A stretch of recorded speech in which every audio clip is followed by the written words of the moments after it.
Lecture 3, Feelings and Motivated Actions. Now, in the first two lectures, I was busy building bridges. In the first lecture, I was talking about the relationship of science and the humanities, showing that, yes, on the surface they look separate, but really they're quite related. They can influence and nourish each other.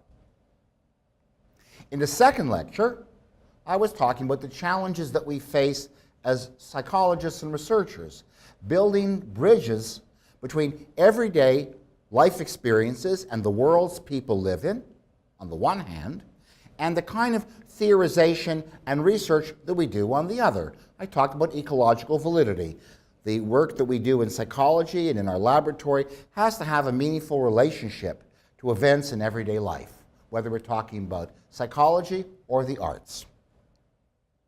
In this third lecture, I'm going to build a bridge between two approaches to emotion theory, two complementary approaches to emotion theory. On the one hand, we're motivated to act and adapt to the challenges that we face in everyday life and to fulfill our needs and desires. In a certain sense, this is a very Darwinian kind of lecture. On the other hand, we're overcome by emotional experiences in personal or socially meaningful situations. This lecture is about adaptation and action. Lecture 4 will be about emotional experiences that we have in powerful situations, but they should be seen as related. Now, how do the mind and body interact when a person is motivated to adapt and engage in action? This emphasis on goals, planning, and action is a dominant theme in current academic circles in psychology. Now, a good way to interact with my lecture is to call up an episode from your own life, to review it in your mind, in which you were engaging in action related to goals and performance. Could be a sports experience, could be an academic experience, preparing for an exam or presenting in a seminar, but I want you to call something like that up, and then you can put it in context, see it in relation to the kind of dynamics that I'm going to describe. Now, what I want to do here is review principles that underlie action in everyday life, purposive action in everyday life. As I've said, in these adaptive episodes or action episodes, what we're trying to do is address challenges that we face in a situation, unexpected challenges. You could have been planning to go in one direction, but the door is blocked. How do I switch careers? How do I switch relationships? How do I deal with challenges? To fulfill goals and resolve needs. Well, a critical concept here is that of appraisal. We appraise the situation as good or bad for us. Will I achieve my goal? Does it have hope? Or are there roadblocks? Crucial to this is the idea that these appraisals are conducted in a very detached manner. So when we do this, in a certain sense, this analytical mind is dissociated from or separated from the body. And that's an important theme in today's lecture. The mind logically analyzes the situation to decide the best course of action. Experience, practice, and heuristics, rules of thumb, can make this kind of mental activity easier. It's what we call in psychology a top-down process. The abstract mind, the planful mind, affecting lower-level decisions.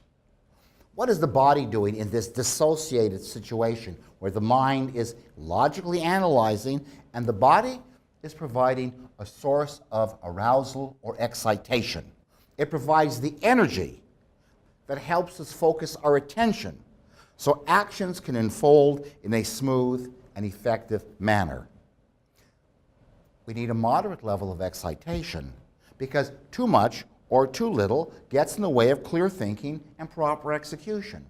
Imagine an exam and you've taken unending number of no-dose pills or something to speed you up, or had too many coffees. And all the options look good because you can't get it straight, you can't think clearly. Or you're driving after pulling an all-nighter, and you can't quite decide whether you turn here or there, am I in this lane or that lane? Gut feelings provide a sense for our judgment about the situation. For example, pleasant and unpleasant feelings can reflect our judgments. Is this good or bad for me? Does it feel right or not? They provide feedback as well about how our actions are being undertaken. Does this feel like I'm really doing this right, or does it feel wrong? Feel being the operative term. In a military context, or a hunting context, or being lost in the woods context, we can get a sense that following a particular path is the right way or the wrong way. And what does it mean when we do that? What it means is that our mind is making kinds of analyses of situations, and we get a feeling. Feelings are the shadow of cognition because they monitor our decisions and our related actions.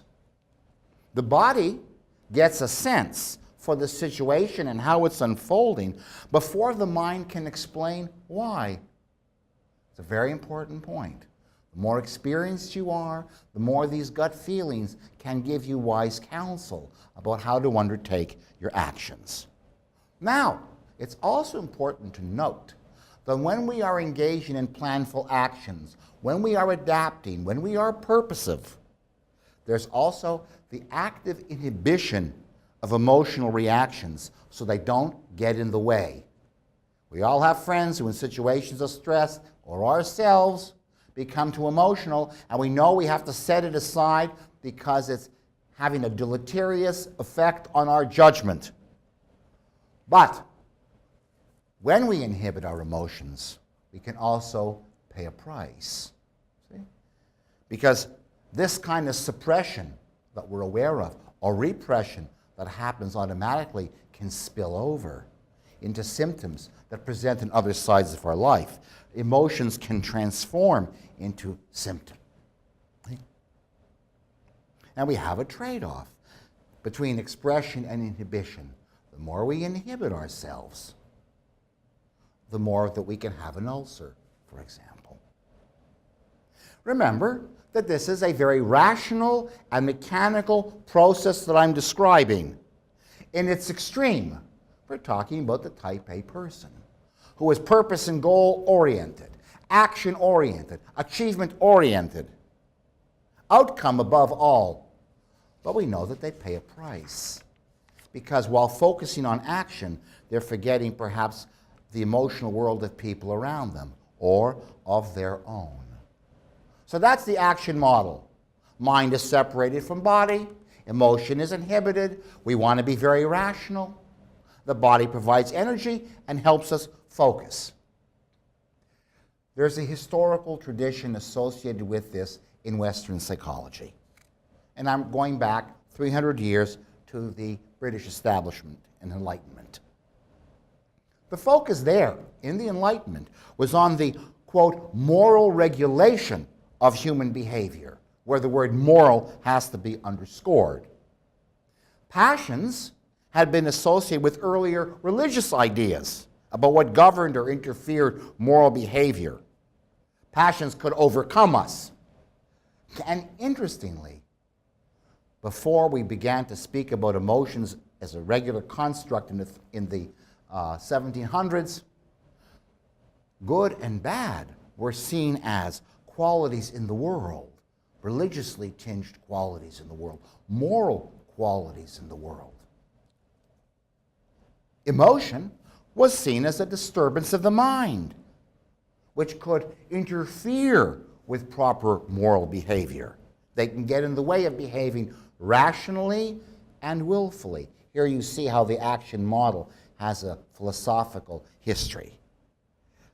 Now, this approach, these ideas, reflect an emerging industrial society in which calm desires, follow natural laws so that willpower can govern actions of individuals, and the outcome could be felt and quantified. Each of these operative constructs, calm desires, natural laws, willpower, were all embedded in the theory that I just described. So individuals acted in a calculating manner to maximize benefits in accordance with cool desires. The resulting feelings of pain or pleasure provided feedback as to success or failure of actions. In the 20th century, these ideas were reflected in the area of psychology called purposive behaviorism around the 1920s. And that's a model in which we're making judgments in sequence. We have purpose, whether it's humans or rats coming to a choice point as they go down the alleyway. And later, we see this in appraisal theories of the 1960s and 1970s. Information is used in a rational manner to make decisions sequentially, all to achieve good ends and to avoid negative outcomes.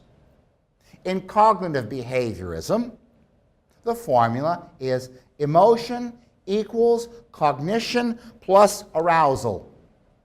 The mind that is doing the analyses and the body that's providing the energy.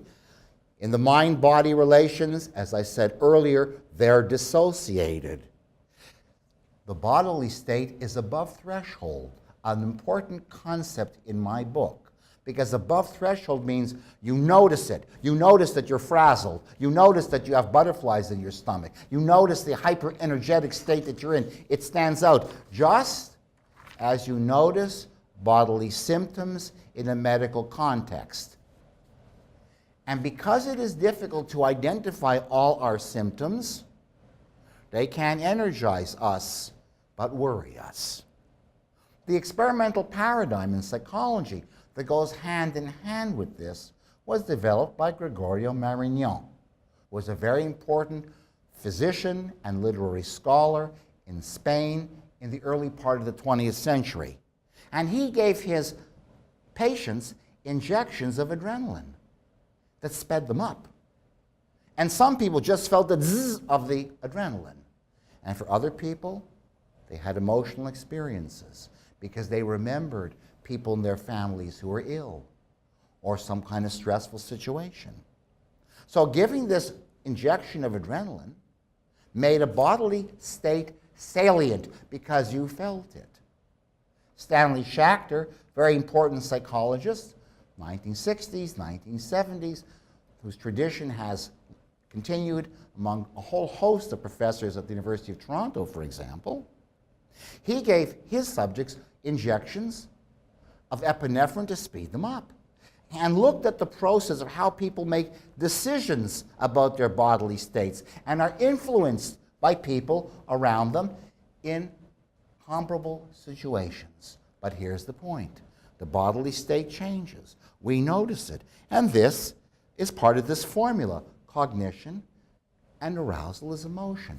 I'm arguing that we have cognition because of arousal and arousal because of cognition, by which I mean the analytical, problem-solving mind requires a bodily state that energizes it. And the bodily state that is there and is salient requires a mind that will look at it and make inferences about the causes. But they're separate. Logical thinking mind and symptom-providing bodily state. In the 21st century, we see this in the dominant theories associated with what's called core affect, states of pain and pleasure or arousal, and the conceptual act theory as well. These theories argue, both of them, core affect and conceptual act, that people notice bodily states and look for causes. And this is where they make a particular move regarding emotion theory. According to this logical and serial model. First, we notice bodily states that are salient. They stand out. They're above threshold.